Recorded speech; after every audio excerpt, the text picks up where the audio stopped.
Everybody had an opinion. You know, if you've got two Jews, you have three opinions. Here, if you had a minyan, 10 people, there were probably about 15, 16 opinions. Whether you had a Kaddish Shalem, or you had Chatzi Kaddish, or this was always a bone of contention. This one said this one said that. Everybody knew the halacha. And then they used to have arguments. And once an argument starts, then you start calling names. But fortunately, my father was a bit of a peacemaker. Otherwise, it might have been much, much worse.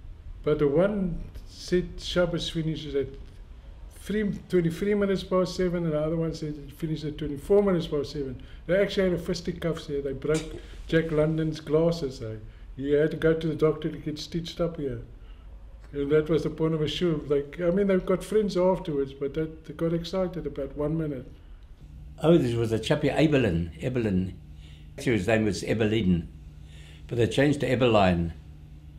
He lived just around the corner from the shul in Solon Road. He had this Harold, this was his younger son, and he had an elder brother, but they hated each other. And Harold used to phone up the elder brother, and on the phone at night at about 2 in the morning, well, the brother thought it's something urgent, and Harold used to say, Yiskadalvis Kadash on you, I'm saying it, I can say Kaddish for you. He says, I hope that you don't live through the night. In the end, they reported him to the police, and the police told Harold, look, if this goes on, we'll have you arrested. You can't do that. But they hated each other. But Evelyn had a good appetite there. And Evelyn could drink. He was one of the big drinkers there. But he was a nice fellow also. Even though, I mean, he was a battler, but he always gave to charity, he always put in the boxes on. So that the day that when they were eating, so Yankee Schneider took that snuff box, not to smoke, they used to take a schmick tabak. And they had it on the table also, and anyone wanted to, if you had a cold, it was good to open up your nose. And if you wanted to sing or something, you know, and you had a throaty voice or something, you put some snuff up your nose. And he pats him in the back, and they were eating the chopped liver. And he pats him in the back, and he says, yo, what do you want? The Yankee? It's a Yankee with the other, and he tells me, you know, this and that, and with his hand to the whole thing, he put onto Evelyn's chopped liver. So he says, yes, and this and that. He says, but you know, Evelyn, I like your voice. I don't know why you don't daven. You said you've got a beautiful tenor voice. You know, you could be a chazan. So he says, but I don't want to disturb you. Better eat and enjoy yourself. And Evelyn already had quite a few drinks. So after he eats, so Yankee says, why you stopped? He says, you know, it's too peppery. He says, hello. So they put too much pepper in the what's name. So Yankee says to him, but before the outcome says, I don't know, maybe it was a part that they didn't put the pepper in, that was all right. But now he says, I come to the pot with all the pepper in it. He says, I can't eat it. It was full of snuff that Yankee put in there. You know, they like to do these tricks there when it draws attention to something else and do a thing like that there. Or throw water into something there. It is whiskey or so. Another character was a Mr. Rassak. Mr. Rassak was a butcher. He used to come to the shul and wasn't a very learned man, but he enjoyed coming for the company. There was a Mr. Raditsky who had a tenor voice. He thought he was, you know, the answer to Caruso. But unfortunately, he had a vibrato in his voice. It sounded as though he was stuttering. Then there was another chap, a short chap called Mr. Shepselevitz, or Shepselovitz, who had a very nice little tenor voice, a thin voice, but he always sang in the background. He would never daven, because as soon as he went onto the bima, he lost his voice. So he used to sit in the back and sing in this nice, pleasant tenor voice. But asked to daven, that wasn't his scene. Then we had also Ziv. He had no children. And funny enough, he had a brother in Maitland, the Zivs. And there's also a lawyer here, Advocate Ziv, married to Willie Katz's daughter, John Zev, I don't know if you know him. Now, his great uncle, with Zaida's brother, he was the shamus. They called him Motka Zev, but everyone liked him. He was a nice, quiet fellow there. He used to sit outside the shul in the afternoons. He was the shamus there. And he was a nice, and then I think maybe he was one of the last of the shamusim. After that, we had voluntary shamusim. Then there was a man called Mr. Mallet. Now, Mr. Mallet was blind. And eventually, a wife was found for him who used to bring him to the shul.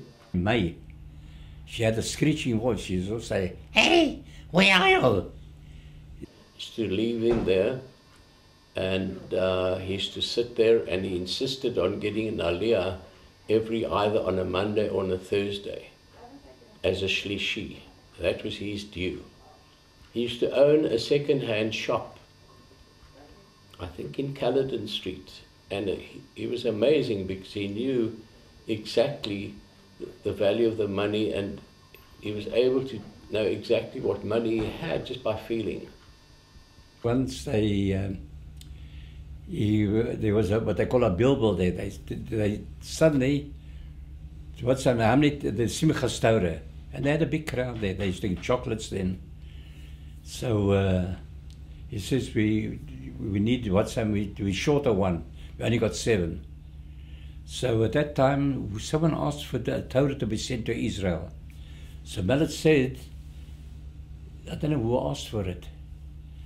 So Mallet said, well, then we gave the Torah to Israel.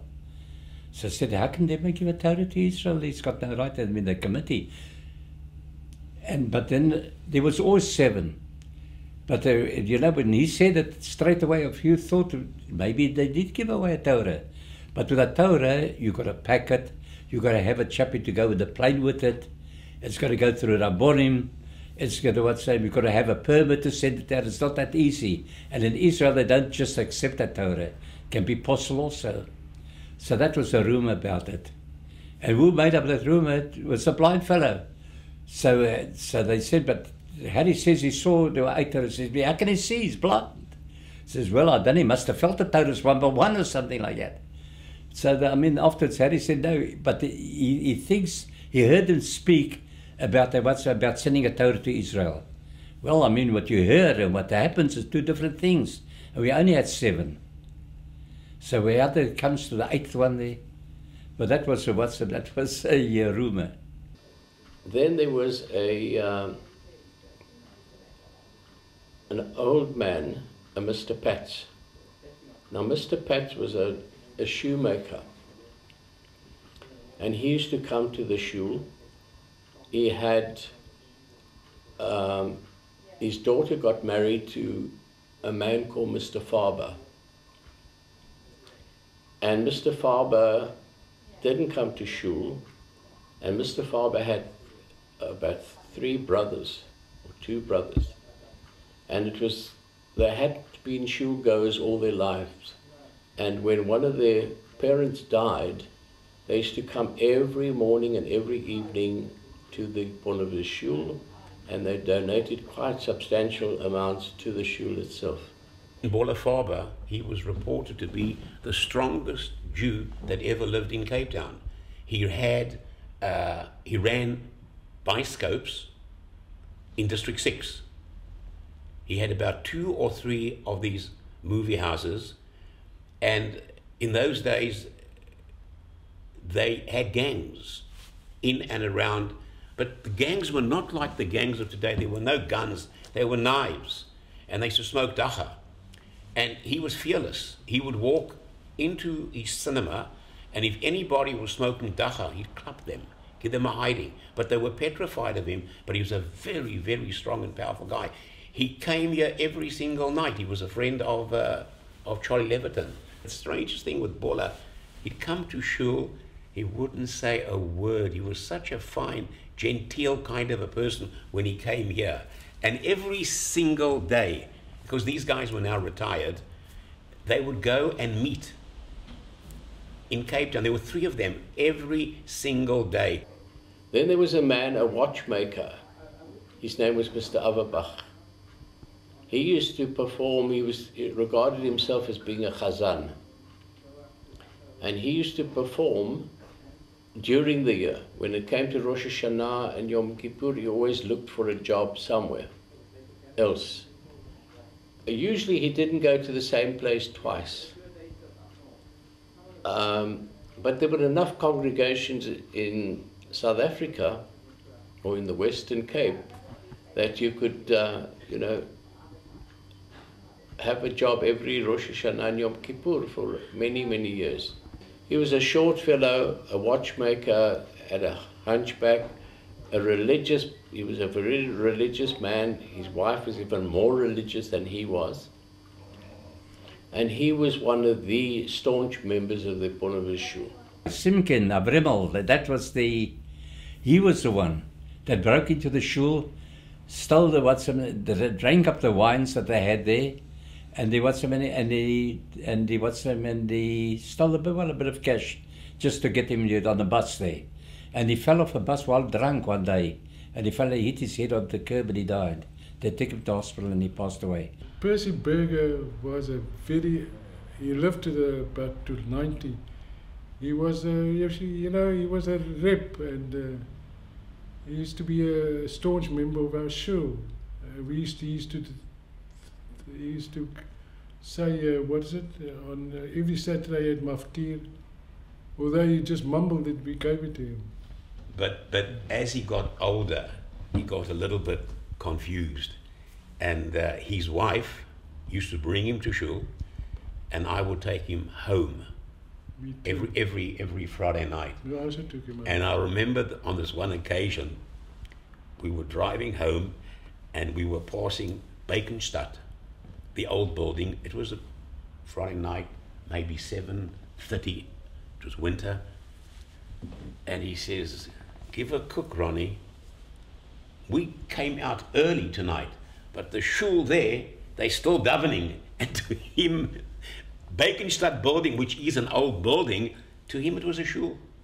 And you know, as he got old and the dementia set in, he would come up with the strangest things, but he wanted to come here right until the very end. We half carried him. His wife would bring him here, and I would carry him out.